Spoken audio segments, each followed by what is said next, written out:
दिनांक 17 मार्च रोजी नागपूर येथे पोलिसांवर आणि नागरिकांवर झालेल्या हल्ल्याचा निषेध राहता येथे करण्यात आला। जिहादी मानसिकतेच्या लोकांनी केलेल्या हल्ल्याचा हिंदू समाज बांधवांनी निषेध करत राहता पोलीस स्टेशनचे पोलीस निरीक्षक नितीन चव्हाण यांना निवेदन दिले।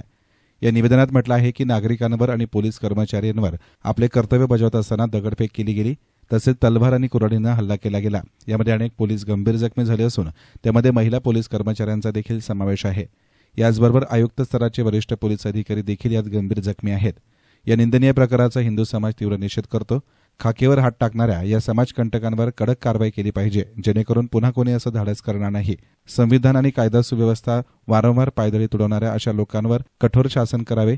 आपल्या भागातील बांगलादेशी आणि रोहिंग्या अवैध व्यवसाय, लव्ह जिहादचे षडयंत्र चालवणाऱ्या शक्ती यांच्या माध्यमातून सार्वजनिक जमिनीवर गैरवापर होत आहे। या सर्वांवर कडक कारवाई करण्यात यावी। आपल्या भागातील कायदा सुव्यवस्था अबाधित राहील आणि कायद्याचा सन्मान करणाऱ्या भारत भूमीला माता मानणाऱ्या हिंदू नागरिक सुरक्षित आणि सन्माननीय जगू शकतील। अशा प्रकारच्या देशविरोधी कारवाई करणाऱ्या शक्तींच्या मुसक्या आवळणाऱ्या पोलीस अधिकाऱ्यांच्या पाठीशी हा हिंदू समाज पूर्ण ताकदीनिशी उभा राहील, असं निवेदनात म्हटलं आहे। राहता पोलीस स्टेशनला पोलीस समर्थनात निवेदन दिलेलं आहे। नागपूरला जी घटना झाली होती की तिथे हिंदू घरांवर आणि विशेष करून पोलिसांवर जे हल्ले झाले होते, त्या हल्ल्याचे निषेध आम्ही सकल हिंदू समाज करतोय आणि पोलिसांच्या समर्थनात हा सकल हिंदू समाज उभा आहे। म्हणून आशयाचं आम्ही निवेदन पोलिसांना दिलेलं आहे। ज्याप्रमाणे ज्या जिहादी वृत्तींनी त्या दिवशी हिंदू घरांवर आणि पोलिसांवर जे हल्ले केले होते, त्यांच्यावर देशद्रोहाचे गुन्हे दाखल करून परत अशी घटना झाली नाही पाहिजे। हे सरकारने याच्यावर चांगले देशद्रोहाचा गुन्हा दाखल करून कारवाई केली पाहिजे। इथून पुढे त्यांची अशी हिंमत नाही झाली पाहिजे। जर ते आज खाकीवर हात उचलतात तर सामान्य हिंदू काय, तर इतके जबर त्यांच्यावर कारवाई झाली पाहिजे का ते परत या घटनेकडे वळायला नाही पाहिजे। तर गृहमंत्री फडणवीस यांचा गड आहे तिथं ते आहेत, तिथं असं कसं काय झालं? त्यांनी एवढ्या घाईघाईनं ती कोणतीही गोष्ट होत नाही। यांनी हा ठरवून केलेला हल्ला आहे। एक ट्रक भर दगड तिथे येतात, हे काय अचानक येत नाही। गृहमंत्र्यांच्या याच्यात नागपुरात जर संरक्षित नाही तर अख्ख्या महाराष्ट्राचं काय? तर सकल हिंदू समाजाने ही गोष्ट लक्षात घ्यायला पाहिजे का जर गृहमंत्र्यांचं शहरच जर सेफ नाहीये तर मग आपलं बाकीचं महाराष्ट्रात काय आहे? तर सर्व हिंदूंनी या गोष्टीमध्ये एकत्र आलं पाहिजे। सर्व हिंदूंनी आता पोलीस समर्थनात एकत्र उभे राहिले पाहिजे।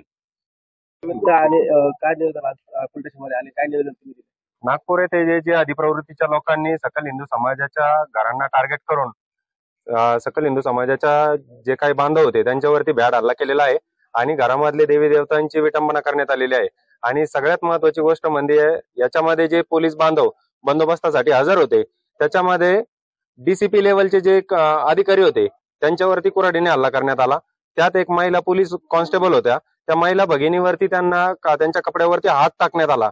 इतक्या निर्गुणपणे या सगळ्या गोष्टी करण्यात आल्या। तर आमच्या निवेदना मार्फत हीच मागणी आहे की त्यांच्यावरती एकदम कठोरातली कठोर कारवाई करून देशद्रोहाचा गुन्हा दाखल करून त्यांना अशा प्रवृत्तींना कुठेही थारा देण्यात येऊ नये, कुठेही सूट देण्यात येऊ नये, या मागणीचं सकल हिंदू समाजातर्फे आज निवेदन देण्यात आलेलं आहे। या मागे फक्त एक जिहादी प्रवृत्ती, दुसरं कोणीही नाही। त्यांनी हिंदू घरांवर आणि पोलीस अधिकाऱ्यांवर जो काही भ्याड हल्ला झाला त्याच्या निषेधार्थ या ठिकाणी निवेदन देण्यासाठी आलेलो आहे। तर ही जी काही प्रवृत्ती, देश हा डॉक्टर बाबासाहेब आंबेडकर यांच्या संविधानाने चालला पाहिजे आणि ते सगळ्यांना अपेक्षित आहे। जर कोणी कायदा हातात घेऊन कायद्याचं उल्लंघन करून जर समाजात तेढ तयार करत असेल आणि कोणाच्या धार्मिक भावना दुखत असेल तर अशा लोकांवर कठोर कारवाई व्हावी ही आमची सर्वांची इच्छा आहे। जय हिंद। एसएन मीडियासाठी प्रतिनिधी संदीप वाभळ, राहता।